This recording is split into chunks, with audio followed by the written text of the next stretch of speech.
உங்க வீட்டில் இந்த ஒரே ஒரு சுவரை இடிச்சிட்டா கணவனும் மனைவியும் மிகுந்த அன்போடும் ஒற்றுமையோடும் ஆரோக்கியத்தோடும் வளமோடும் வாழ்வார்கள். நீங்க இந்த இடத்துல விழுந்தா மட்டும்தான் நீங்க நினைச்ச இடத்துக்கு போக முடியும். இந்த இடத்துல நீங்க விடலைன்னு வச்சுக்கோங்க, இடம் அப்படியே இருக்கும், ஆனா நீங்க காணாம போயிடுவீங்க. 100% மகிழ்ச்சியோட நான் என் குடும்பத்தில் வாழணுன்றவங்களுக்கு இந்த வார்த்தைகள் 100% பயன்படும். சாயப்பாவோட வார்த்தை தான் என் வாழ்க்கை, அவர் வாக்கு எனக்கு வேண்டும் அப்படின்றவங்களுக்கு இந்த பதிவை முழுவதுமாக கேட்டு அவருக்கு நன்றி செலுத்துங்கள். நல்லவனா இருக்கிறவன் ஏன் அழிஞ்சு போறான்? நல்லவனுக்கு ஏன் சகல நன்மைகளும் கிடைக்கல? இதை தெரியாத வரைக்கும் நீங்கள் நல்லவனா வாழ்வீங்க. இதை தெரிஞ்சதுக்கப்புறம் உங்கள் வாழ்க்கையில் பல மாற்றத்தை ஏற்படுத்துவீங்க. மாற்றத்தை ஏற்படுத்துவதன் மூலமாக மிக பெரிய பலனை நீங்கள் அடைவீர்கள். இந்த பதிவின் மூலமாக கடவுள் பலரை தேர்ந்தெடுக்க போகிறார். அதில் நீங்களும் ஒருவராக இருக்கணும்னா நீங்கள் தான் இந்த விஷயத்துக்கு முயற்சிகள் 100% செய்யணும். ஆரம்பத்தில் எதெல்லாம் கஷ்டமாக இருக்குதோ அது உங்கள் வாழ்க்கைக்கு மிக மிக முக்கியம்னு நினச்சி இந்த பதிவை கேளுங்க.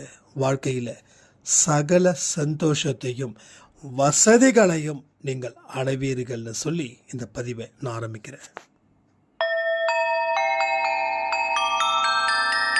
ஓம் சாயிரா சாயிரா, ஓம் சாயிரா சாயிரா, ஓம் சாயிரா சாயிரா, அன்பே சாயிரா, பேரன்பே சாயிரா, அகிலம் தளிக்க ஆத்மா விழிக்க அனுதினம் சாயிரா, எங்கள் அன்பே சாயிரா.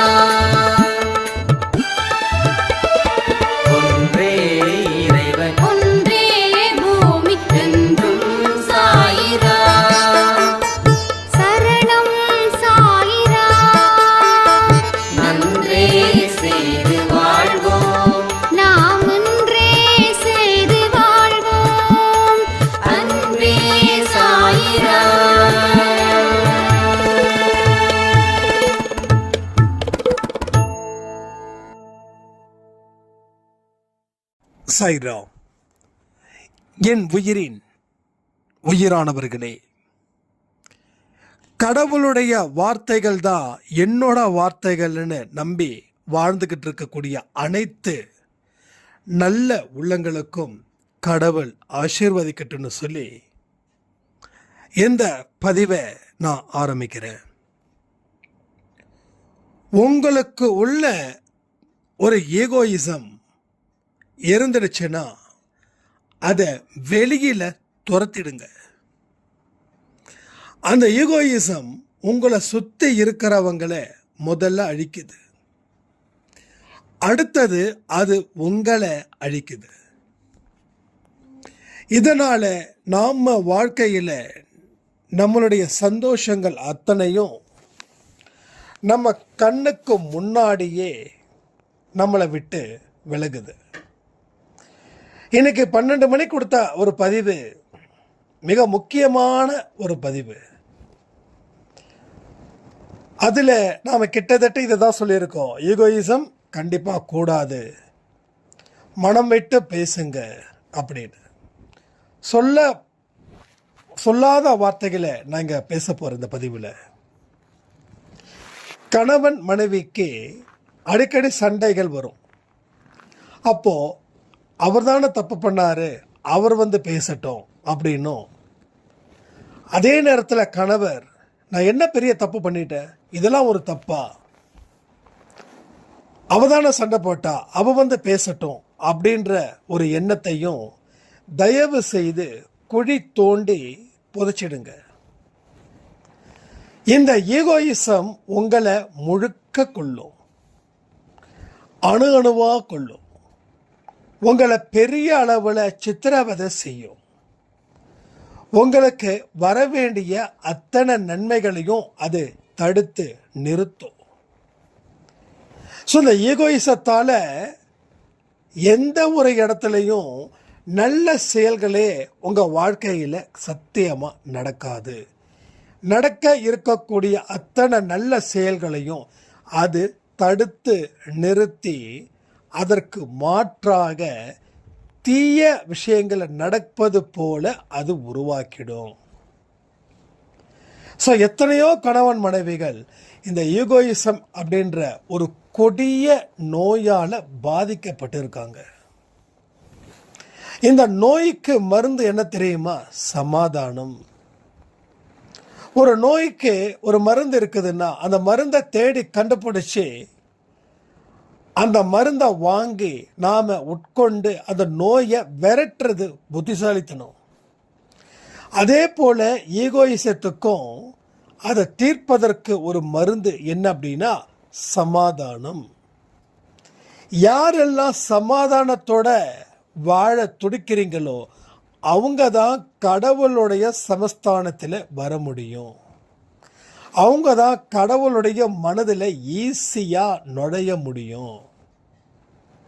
இவங்களால எவ்வளவு லாபம் தெரியுமா வாழ்க்கையில்? ஸோ என்னைக்கு இவங்க ரொம்ப ஈஸியாக கடவுளை விசிட் பண்ணுறாங்களோ அந்த அளவுக்கு இவங்களை பிடிச்சிருந்த அத்தனை கர்ம வினைகளும் கொஞ்சம் கொஞ்சமாக விலகி நிற்கும்.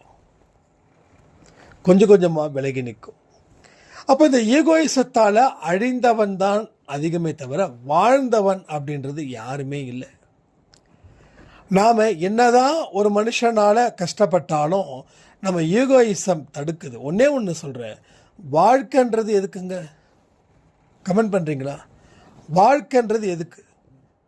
எப்பையும் சண்டை போட்டு, எப்பையும் குறை சொல்லி, எப்பையும் புலம்பி, எப்பையும் அழுது, எப்பையும் வெறுக்கிறது வாழ்க்கையா?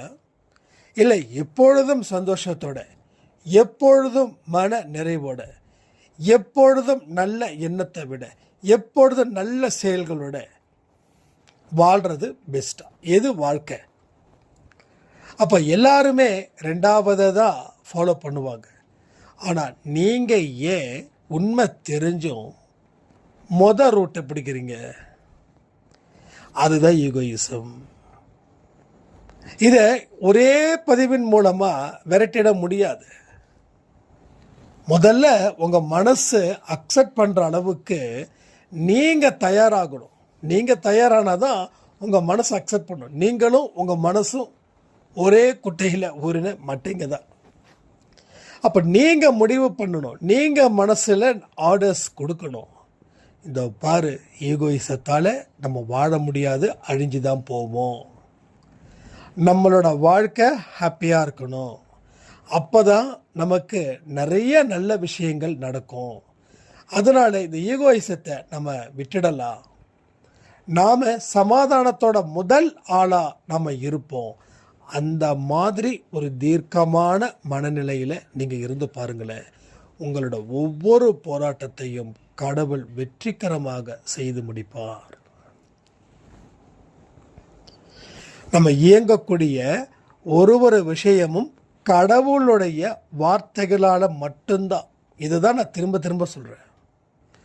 அன்பே சாய் அப்படின்றது உருவமாக வரல, வார்த்தைகளாக வருது. அன்பே சாயில் இருக்கக்கூடிய வார்த்தைகள் உங்கள் வாழ்க்கையை வழி நடத்துது. இதை நான் கற்பனை பண்ணி சொல்லலை. இங்கே இருக்கக்கூடிய பல பெரியவர்கள் சொன்ன வார்த்தை தான் இது. ஸோ வார்த்தைகள் தான் இங்கே கடவுள், வார்த்தைகள் தான் இங்கே வாழ்க்கை, வார்த்தைகள் தான் உங்கள் கர்மாவை அழிப்பதற்கு உண்டான ஒரு ஆயுதம். ஸோ வார்த்தைகளை நீங்கள் எப்படி எடுத்துக்கிறீங்களோ, அதை பயன்படுத்தி எப்படி வாழ்கிறீங்களோ, அந்த வாழ்க்கை தான் உங்கள் வாழ்க்கையை மேம்படுத்த போகுது. அப்போது வாழ்க்கையில் என்ன இருக்கக்கூடாது? ஈகோயிசம். உங்கள் கணவர் என்னமோ தப்பு பண்ணிட்டு போகிறாரு. இப்போ நீங்கள் அவர்கிட்ட கோபமாக இருந்தீங்கன்னா அவர் திருந்துவார்னு நீங்கள் நினைக்கிறீங்களா? திருந்த வாய்ப்பே இல்லை. அவர் காத்திருக்கிறாரு, நீங்கள் பேசுவீங்க, நீங்கள் மறுபடியும் அன்பாக இருப்பீங்கன்னு. இப்போ காத்திருந்து அவர் அந்த எதிர்பார்ப்பை நீங்கள் நிறைவேற்றல அப்படின்னா அவர் நினைக்கிறாரு இதற்கு மேலே பலன் இல்லை. அப்போ எதுக்காக நீங்கள் சண்டை போட்டீங்களோ அதை திரும்ப திரும்ப திரும்ப திரும்ப செய்கிறார்.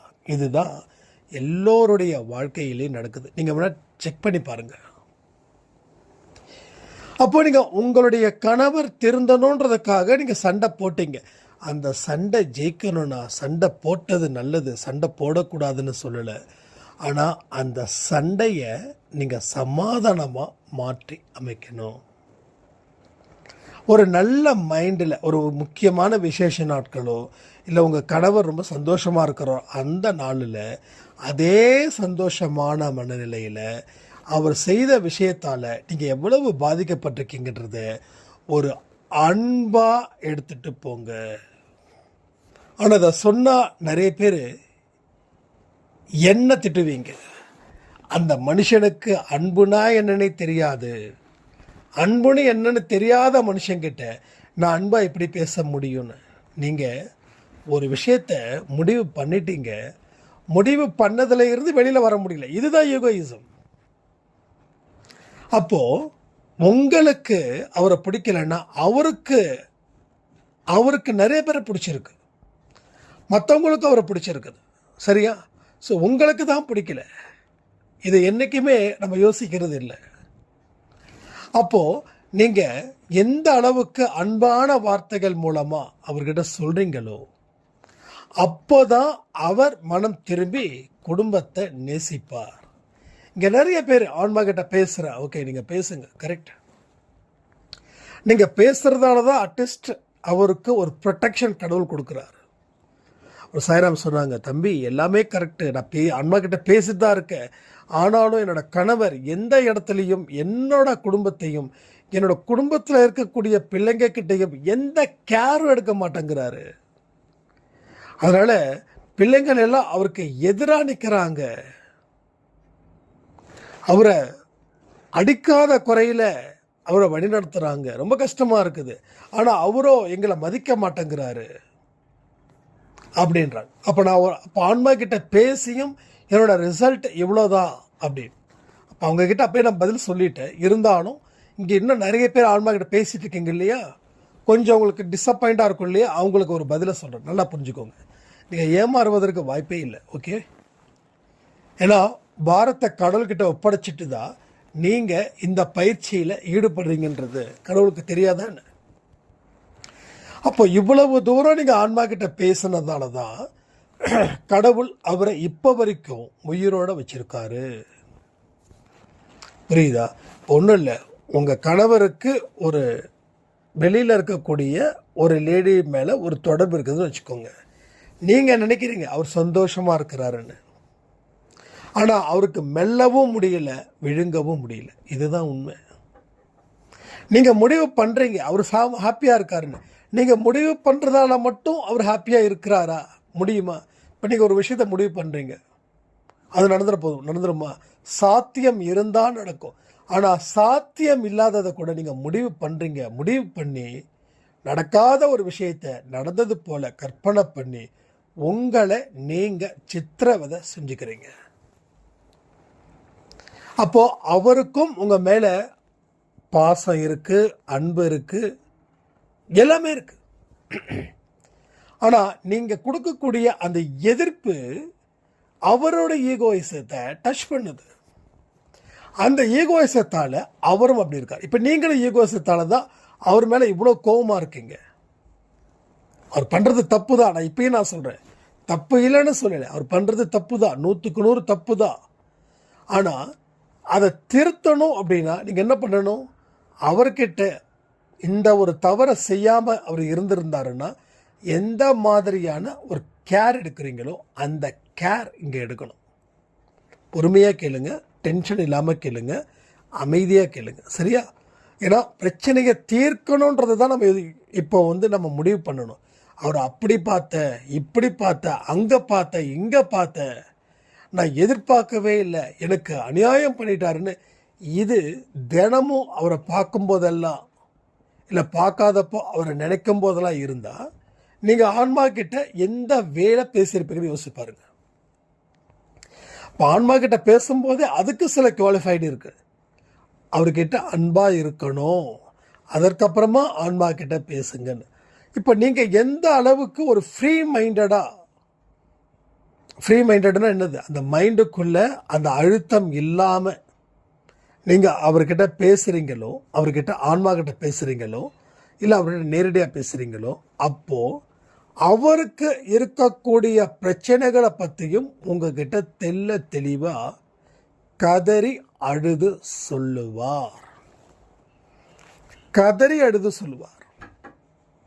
ஏன்னா எந்த மனுஷனும் சந்தோஷமா இல்லை. குடும்பத்தை புறக்கணிச்சிட்டு வெளியில் இருக்கிறவங்க ஆரம்பத்தில் இருந்த சந்தோஷம் போக போக அவங்களுக்கு துக்கமா, துன்பமா, விஷமா மாறுது. ஆனால் நாம முடிவு பண்ணியிருக்கோம் ஹாப்பியாக இருக்காங்க. இல்லை, அப்படி இல்லை. நீங்கள் ஜஸ்ட் ட்ரை பண்ணி பாருங்க. உங்கள் மைண்டுக்குள்ளே சேஞ்ச் பண்ணிட்டா இங்கே எல்லாமே சிறப்பாக இருக்கும். ஆனால் மைண்டுக்குள்ளே சேஞ்ச் பண்ணாமல் நீங்கள் என்னதான் எதை சிறப்பாக செஞ்சாலும் அது சிறப்பில்லாமல் போகும். இது கணவருக்கு மட்டும் இல்லை, உங்கள் குழந்தைகள் கூட ஒரு 25 வயசு ஆயிடுச்சு, அவங்க கொஞ்சம் தப்பாக வாழ்ந்துட்டுருக்காங்க, தண்ணி அடிக்கிறாங்க, சிகரெட் குடிக்கிறாங்க, தேவையில்லாத பசங்க கூட சகவாசத்தை வச்சிட்ருக்காங்க. எல்லாத்துக்கும் ஒன்று தான், அவர் கணவர், இவர் உங்களுடைய பையனோ பொண்ணோ, அவ்வளோதான். ஸோ ரிலேஷன்ஷிப் எல்லாமே மாறுது. ஈவன் உங்கள் மாமனார் மாமியார் கூட கொடூரமானவர்களாக கூட இருக்கட்டுமே. அப்போ தானே சாயப்பா அவங்களுக்கு மிராக்கிள் பண்ணதை அவங்களால நம்ப முடியும்.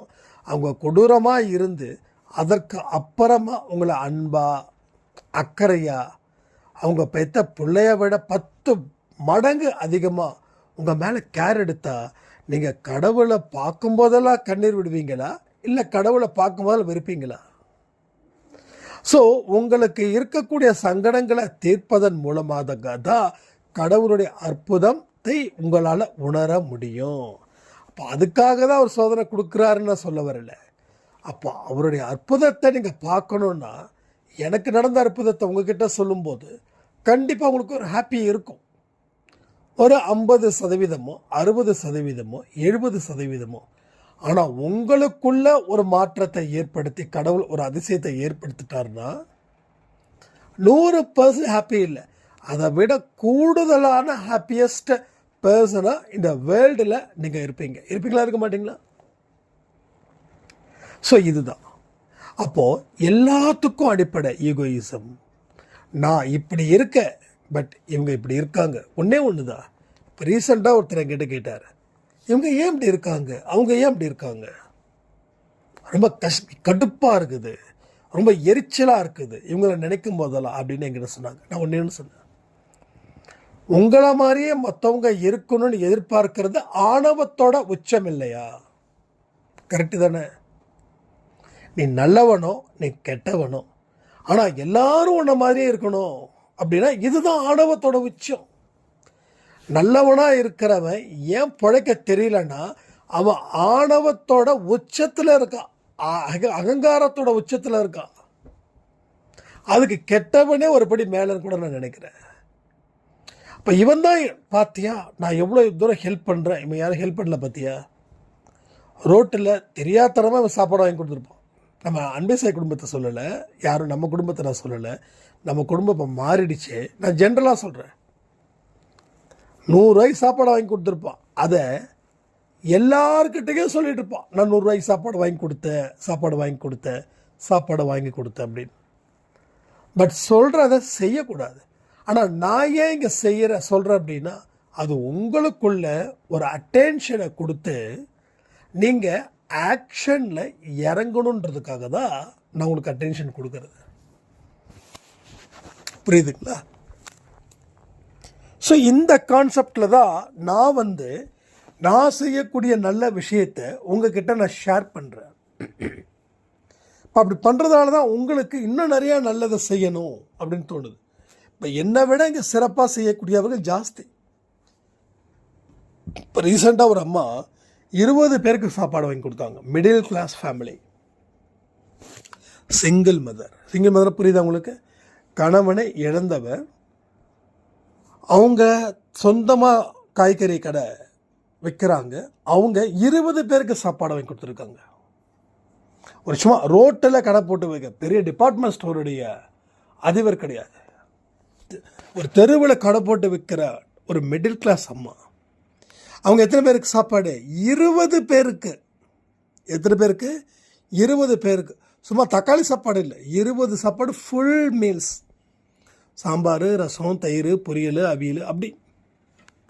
அப்போது கொடுக்கணும்னு மனசு இருந்துச்சுன்னா கடவுளும் கொடுப்பாரு. நீ கொடுக்கக்கூடாதுன்னு மனசு இருந்தா கடவுளும் கொடுக்க மாட்டார். நீ என்ன செய்கிறியோ அதை தான் செய்வார். நான் தான் சொன்னேனே நேற்று ரைட்டு கொடுத்த பதிவில் கூட, கண்ணாடி முன்னாடி நாம் அசைஞ்சால் அந்த கண்ணாடியில் இருக்கக்கூடிய நம்ம உருவமும் அசையுது. நாம் அசையலைன்னா அந்த உருவமும் அசையலை. என்ன புரிஞ்சிக்க முடியுது லாஜிக்? ஒரு சாதாரண கண்ணாடி எல்லார் வீட்டிலும் இருக்குது. நம்ம கண்ணாடியை பார்க்குறோம், இல்லை கண்ணாடியை மொபைலாக யூஸ் பண்ண ஆரம்பிச்சிட்டோம். அப்போ நீ அசைஞ்சா கடவுள் அசைவார், நீ அசையலைன்னா கடவுள் கல் மாதிரி தான் நிற்பார். இப்போ நீ உதவி பண்ணால் உனக்கு உதவி கிடைக்கும், நீ உதவி பண்ணலைன்னா உனக்கு உதவி கிடைக்காது. நீ நல்லது பண்ணால் நல்லது வரும், கெட்டது பண்ணால் கெட்டது வரும். அப்போ நல்லவர்களுக்கு ஏன் வாழ்க்கை இல்லைன்னா, இவன் தான் நல்லவன் சொல்லி இவனை துதிப்பாடிக்கிட்டே எந்த நல்லதையும் செய்ய மாட்டான். காக்காவுக்கு சோறு கூட வைக்க மாட்டான். ஏன்னா இவனுக்கு வைக்கணுன்ற எண்ணமே இல்லை. இவனோட எண்ணம் என்ன தெரியுமா? எவனாவது ஒருத்தன் சரியில்லைன்னா இவன் அவனை கம்பேர் பண்ணி, நான்லாம் எப்படி தெரியுமா, நான் அப்படி தெரியுமா, நான் எப்படி தெரியுமா அப்படின்னு.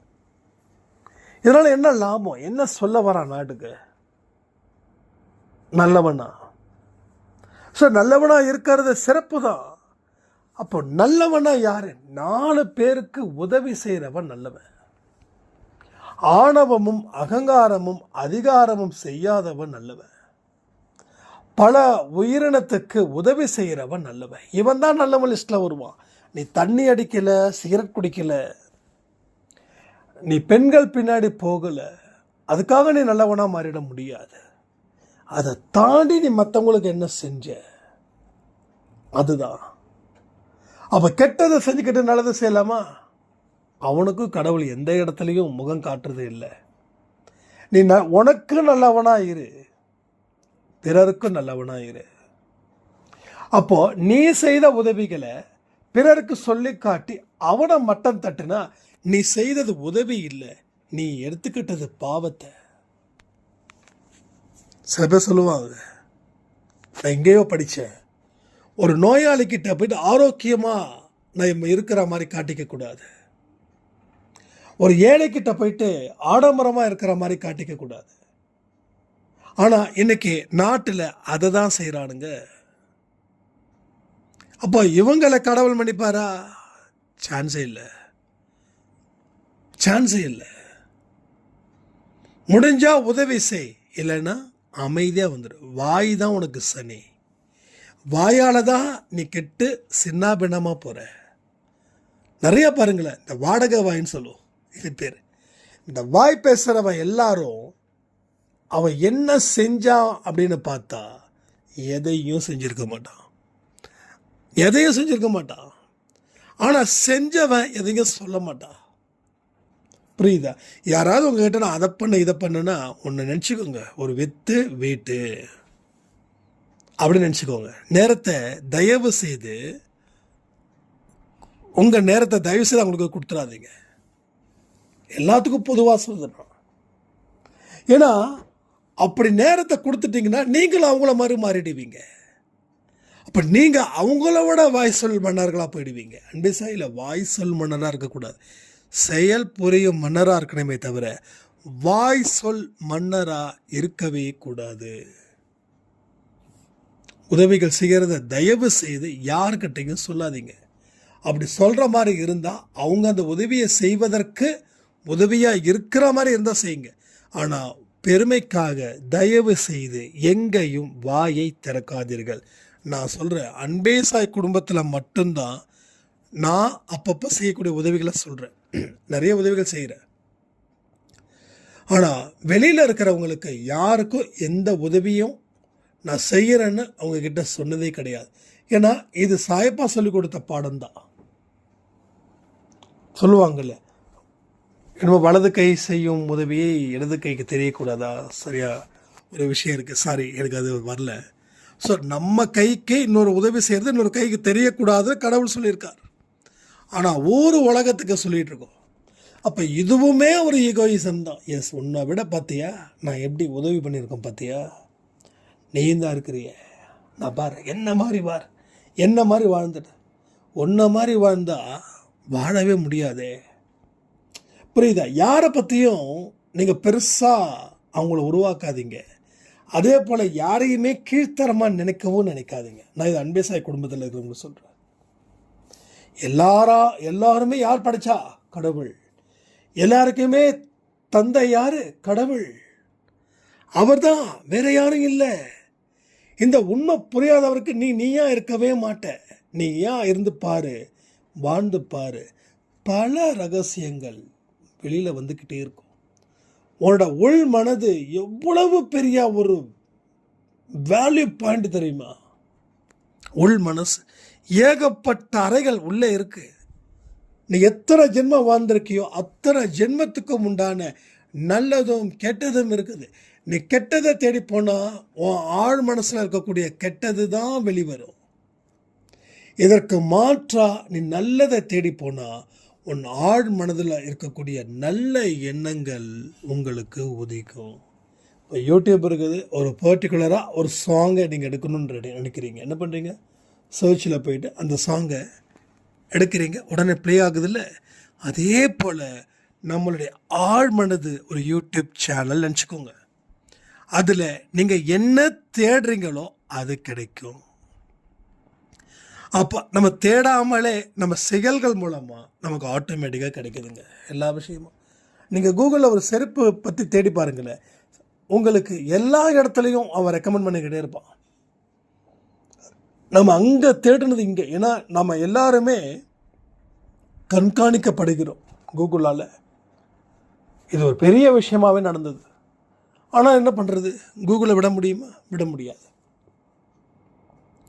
மனைவியை விட்டு வாழ்ந்துடலாம், கணவனை விட்டுட்டு வாழ்ந்துடலாம், பிள்ளைங்களை விட்டு வந்துடலாம், ஆனால் கூகுளை விட முடியாது. சரிதான், அது மாதிரி ஆயிடுச்சு. இன்னைக்கு உறவுகளை விட ஃபோன் முக்கியமாக போயிடுச்சு. ஃபோனோட அடிக்ட் ஜாஸ்தி ஆயிடுச்சு எல்லோருடைய வீட்லேயும். இப்போ நான் தான் ஃபோனை கம்மி பண்ணி யூஸ் பண்ணிகிட்டு இருக்கேன் கொஞ்சம் கொஞ்சமாக. வேண்டாம், ஆடியோ கொடுக்கும்போது ஜஸ்ட் ஃபோன், அவ்வளோதான். அதுக்கப்புறம் அந்த டெலிகிராமில் அந்த ஆடியோ ஃபார்மேட் அனுப்பிட்டா விஷ்ணு சாய்ராம் வந்து எடிட் பண்ணி டைட்டில் போட்டு பப்ளிஷ் பண்ணிடுறாங்க, ஷேரும் பண்ணிடுறாங்க. ஸோ எல்லாத்துக்கும் நம்ம அடிமையாயிட்டோம். தீய செயல் செய்வதற்கும் அடிமையாயிட்டோம். அடுத்தவனை பழி வாங்கிறது நல்லதுன்ற விஷயத்துக்கும் நம்ம அடிமையாகிட்டோம். ஸோ இந்த அடிமைத்தனத்தில் இருந்து என்னைக்கு நம்ம மீளுவோமோ அன்னைக்கு தான் நம்ம வாழ்க்கையில் நமக்கு சுதந்திரம் கிடைக்கும். ஸோ நீங்கள் செய்ய வேண்டியதெல்லாம் ஒன்று தான். நீங்கள் இந்த உலகத்திலேயே தலை சிறந்தவர் அப்படின்னு ப்ரூஃப் பண்ண உங்களுக்கு கீழே இருக்கிறவங்களை கொசுவை நசுக்கிறது போல நசுக்காதீங்க. அடுத்தவர்களோட மனதில் ஹீரோ ஸ்தானத்தை பிடிக்கணுன்றதுக்காக அவங்கள வில்லனாக்கி அவங்கள கோமாளியாக்கி நீங்கள் வாழணும்னு நினைக்காதீங்க. கணவன் மனைவிக்குள்ள எவ்வளவுதான் சண்டை வந்தாலும் சமாதானத்தோட முதல் ஆளாக நீங்கள் போய் சேருங்க. கடவுள் முதல் அடியை உங்களுக்கு கொடுப்பார். எத்தனையோ பெண்களுக்கு கடவுள் நம்ம அன்பே சாய் குடும்பத்தில் ஒரு வெற்றியை ஏன் கொடுத்தார் தெரியுமா? எல்லா நல்ல விஷயங்களும் அவர்களால் செய்ய முடியுதுன்றதுக்காக. அடுத்தவங்க என்ன நினைப்பாங்க, ஏது நினைப்பாங்க, நம்ம இவ்வளவு கீழே இறங்கி போகிறோமே, தரம் தாழ்ந்த போகிறோமே, தப்பு பண்ணதை அந்த மனுஷன் தானே, நான் ஏன் இறங்கணும்னா நீ இறங்குனாதான் மேலே ஏற முடியும்.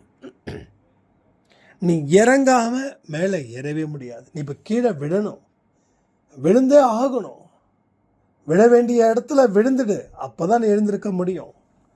நான் விடமாட்டேன் அப்படின்னா ஒரு நாள் இல்லை ஒரு நாள் நீ இருக்கிற இடம் இருக்கும், ஆனால் நீ இருக்க மாட்ட. அப்படிதானே நடக்குது. இங்கேதான்ப்பா அந்த மனுஷன் கத்திட்டு இருந்தான், எங்கப்பா அவன் போயிட்டான்ப்பா மேலே. ஸோ இடம் அங்கே இருக்கு, ஆனால் நீ இல்லை. ஆனால் இனி இடமும் அங்கே இருக்கணும், நீயும் அங்கே இருக்கணும். அதாவது நாம் இறந்ததுக்கு அப்புறமும் நாம் உயிரோடு வாழணும். எத்தனையோ நல்ல மனிதர்கள் இறந்ததுக்கு அப்புறமும், ஒரு எம்ஜிஆர் எடுத்துக்கோங்க, அப்துல் கலாம் எடுத்துக்கோங்க, அன்னை தெரசா எடுத்துக்கோங்க, என்டர்டெயின்மெண்ட்டில் இருக்கக்கூடியவங்களுக்கு எஸ்பிபி எடுத்துக்கோங்க. ஸோ எப்படிப்பட்ட ஒரு வாழ்க்கை, நாம் எதை எடுக்கிறோன்றதை பொறுத்து உன் வாழ்க்கை மாறுதுன்னு சொல்லி இந்த பதிவை நான் முடிக்கிறேன். ஜெய் சாய்ராம்.